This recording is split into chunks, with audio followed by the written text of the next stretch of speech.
ಈ ವೇದಿಕೆ ಮೇಲೆ ಆಸೀನರಾಗಿರುವಂತಹ ನಮ್ಮ ಶಾಲೆಯ ಮುಖ್ಯ ಗುರುಮಾತೆಯವರೇ ಹಾಗೂ ನಮ್ಮ ಶಾಲೆಯ ಹಿರಿಯ ಶಿಕ್ಷಕರಾಗಿರುವಂತಹ ಕೋಳೂರು ಗುರುಗಳೇ ಹಾಗೂ ದೇಸಾಯಿ ಮೇಡಮ್ ಅವರೇ ಹಾಗೂ ಇನ್ನೋರ್ವ ಶಿಕ್ಷಕಿಯರಾಗಿರುವಂತಹ ಯಾವಾರ್ ಮೇಡಮ್ ಅವರೇ ಹಾಗೂ ನಮ್ಮ ಮುಖ್ಯ ಗುರುಗಳಾಗಿರುವಂತಹ ಕೆ ಹಿರೇಗೌಡ ಮೇಡಮ್ ಅವರೇ, ಇಂದು ನಾವು ನಮ್ಮ ಶಾಲೆಯಲ್ಲಿ ಏನೇನು ಅಂದ್ಕೊಂಡಿವಿ, ಶಿವಾಜಿ ಮಹಾರಾಜರ ಜಯಂತಿ ಐತಿ. ತಮ್ಮೆಲ್ಲರಿಗೂ ಗೊತ್ತಿರುವಂತಹ ವಿಷಯ. ಇವತ್ತು ಫೆಬ್ರವರಿ 19 ಅವ್ರ ಜಯಂತಿಯನ್ನು ನಾವು ಆಚರಣೆ ಮಾಡಕತ್ತೀವಿ. ಮಕ್ಕಳೇ, ನಿಮ್ಗೆಲ್ಲರಿಗೂ ಗೊತ್ತದ, ಅವರು ನಮ್ಮ ಭಾರತದ ಶ್ರೇಷ್ಠ ಪುತ್ರರಾಗಿದ್ದರು.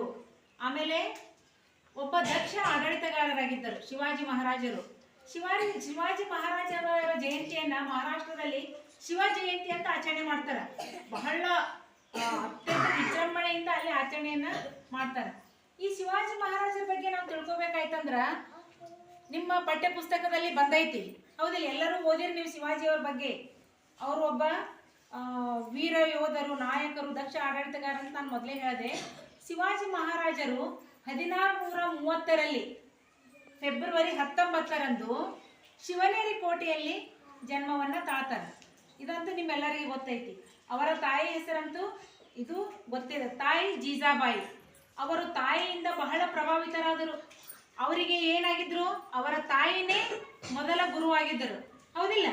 ಶಿವಾಜಿಯವರಿಗೆ ಚಿಕ್ಕವರಿದ್ದಾಗಲೇ ಅವರ ತಾಯಿಯವರು ಏನು ಮಾಡ್ತಿದ್ರು, ರಾಮಾಯಣ, ಮಹಾಭಾರತ ಇಂಥ ಎಲ್ಲ ಒಳ್ಳೆ ಒಳ್ಳೆ ಕಥೆಗಳನ್ನು ಹೇಳುವುದರ ಮುಖಾಂತರ ಅವರಲ್ಲಿ ಧರ್ಮನಿಷ್ಠೆ, ನ್ಯಾಯಪರತೆ, ನಮ್ಮ ಭಾರತದ ಬಗ್ಗೆ ಅಭಿಮಾನ ಮೂಡುವಂತಹ ಒಳ್ಳೆ ಒಳ್ಳೆ ಕಥೆಗಳನ್ನು ಹೇಳಿ ಅವರನ್ನ ಶ್ರೇಷ್ಠ ನಾಯಕರನ್ನಾಗಿ ಮಾಡಿರುವಂತಹ ಒಂದು ಇದು ಯಾರಿಗೆ ಸಿಗ್ತದಂದ್ರೆ ಶಿವಾಜಿಯವರ ತಾಯಿಗೆ ಸಿಗ್ತದೆ. ನೀವು ಕೂಡ ಮನೆಯಲ್ಲಿ ತಂದೆ ತಾಯಿ ಹೇಳಿದ ಮಾತನ್ನೇ ಯಾವಾಗಲೂ ತಿರಸ್ಕಾರ ಮಾಡಬಾರ್ದು. ಯಾಕಂದ್ರೆ ಹುಟ್ಟಿದ ತಕ್ಷಣ ನೀವು ತಾಯಿಯ ಕೈಯಲ್ಲಿ ಬೆಳಿತೀರಿ. ತಂದೆ ತಾಯಿಗೆ ನಮಗೆ ಮನೆಯಲ್ಲಿ ಗುರು. ನಂತರ ನೀವೇನ್ ಮಾಡ್ತೀರಿ, ಶಾಲೆಯಲ್ಲಿ ಬಂದು ನಮ್ಮ ಕೈಯಲ್ಲಿ ಕಲಿತೀರಿ, ಒಳ್ಳೆಯ ವಿದ್ಯಾಬುದ್ಧಿಯನ್ನು ಕಲಿತೀರಿ. ಅದಕ್ಕಾಗಿ ನಾವೆಲ್ಲ ಶಾಲೆಯಲ್ಲಿ ಇಂತಹ ಮಹಾನ್ ನಾಯಕರ ಜಯಂತಿ ಆಚರಣೆ ಮಾಡ್ಲಿಕ್ಕೆ ಉದ್ದೇಶ ಏನು, ಅವರ ಮಾಡಿರುವಂತಹ ಸಮಾಜದ ಬಗ್ಗೆ ಇರುವಂತಹ ಕಳಕಳಿ, ಅವರು ನಮ್ಮ ದೇಶಕ್ಕಾಗಿ ಕೊಟ್ಟಿರುವಂತಹ ಕೊಡುಗೆಗಳು, ಅವರು ಯಾವ ರೀತಿ ಆಡಳಿತವನ್ನು ಮಾಡಿದ್ರು, ಇವೆಲ್ಲವನ್ನು ಕೂಡ ನೀವು ನಿಮ್ಮ ಜೀವನದಲ್ಲಿ ಅಳವಡಿಸಿಕೊಳ್ಬೇಕು ಅನ್ನೋ ಸಲುವಾಗಿ ನಾವು ಆಚರಣೆಗಳನ್ನ ಮಾಡ್ತೀವಿ. ಇವರೊಬ್ರು ದಕ್ಷ ಆಡಳಿತಗಾರರಾಗಿದ್ದಾರೆ ಅಂತ ಹೇಳಿದೆ.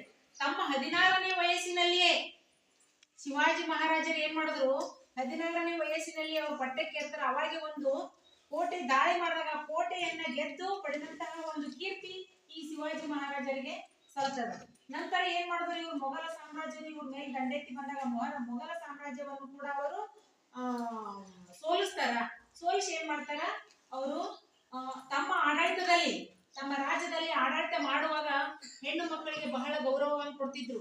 ಆಮೇಲೆ ಅವರ ರಾಜ್ಯದಲ್ಲಿ ಇರುವಂತಹ ಎಲ್ಲಾ ಧರ್ಮ, ಎಲ್ಲಾ ಜಾತಿಯವರಿಗೂ ಕೂಡ ಅವರು ಸಮಾನವಾಗಿ ನೋಡಿಕೊಳ್ಳುವಂತಹ ಒಂದು ಒಳ್ಳೆಯ ಮನೋಭಾವ ಇದ್ದ ಸಲುವಾಗಿ ಹಿಂದೂ ದೇಶದ ಸಲುವಾಗಿ ಬಹಳ ಹೋರಾಟವನ್ನು ಮಾಡಿದ್ರು, ತ್ಯಾಗವನ್ನು ಮಾಡಿದ್ರು. ಆಮೇಲೆ ಇನ್ನೊಂದು ಗೊತ್ತಾ, ನಮ್ಮ ದೇಶದಲ್ಲಿ ಅನೇಕ ಜನ ವೀರ ಯೋಧರು, ಆಡಳಿತಗಾರರು, ಎಷ್ಟೋ ಜನ ನಮ್ಮ ರಾಜ್ಯವನ್ನ ಆಳಿದಾರಲ್ಲ, ಅವರೆಲ್ಲ ಏನ್ ಮಾಡ್ತಿದ್ರು, ತಮ್ಮ ಹೆಂಡತಿಯರ ಸಲುವಾಗಿ ಅನೇಕ ಕಟ್ಟಡಗಳನ್ನ ಕಟ್ಟಿದ್ರು. ಈಗ ಯಾವ್ಯಾವ ಕಟ್ಟಡಗಳ ಹೆಂಡತಿಯ ನೆನಪಿಗೋಸ್ಕರ ಅವ್ರು ಸತ್ತಾಗ, ಆದ್ರ ತನ್ನ ತಾಯಿಯ ಸಲುವಾಗಿ ಇಡೀ ಸಾಮ್ರಾಜ್ಯವನ್ನ ಕಟ್ಟಿದಂತಹ ಏಕೈಕ ವೀರಪುತ್ರ ಅಂದ್ರೆ ಯಾರವರು, ಶಿವಾಜಿ ಮಹಾರಾಜರು. ತಮ್ಮ ತಾಯಿಯ ಸಲುವಾಗಿ ಇಡೀ ಸಾಮ್ರಾಜ್ಯವನ್ನ ಕಟ್ಟಿದಂತವರು. ಅದಕ್ಕಾಗಿ